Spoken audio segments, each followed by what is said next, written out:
And Chief Justice David Maraga has turned the heat on Director of Public Prosecutions Noordin Haji and DCI Director George Kinoti over the infamous Friday arrests, saying they were not a solution to the war against corruption, while warning them against blaming the judiciary for unsuccessful prosecutions in graft cases. Maraga urged the two to ensure cases brought forward were watertight.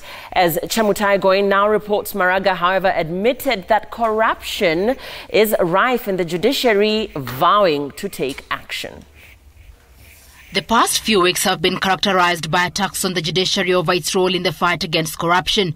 While Chief Justice David Maraga has seemingly been exercising restraint, Friday at the climax of the anti-corruption conference, it was a bare-knuckled fight as he fired salvos at the Director of Public Prosecutions and the Director of Criminal Investigations. We are not going to win the war against corruption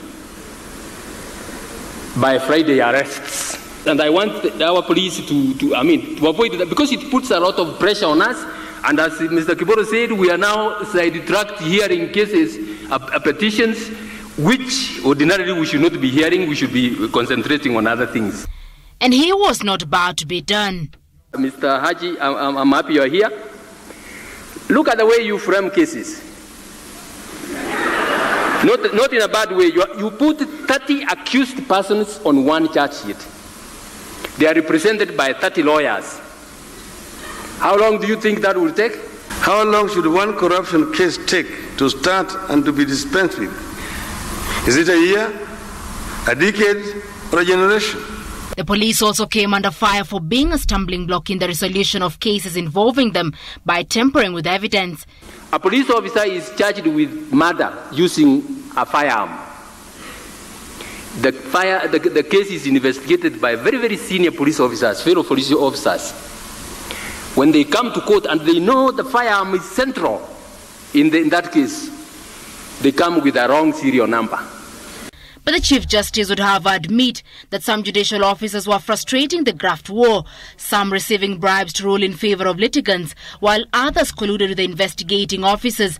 On the other hand, the Kenya Judges and Magistrates Association, led by Secretary General Derek Kuto, came to the defense of the third arm of government.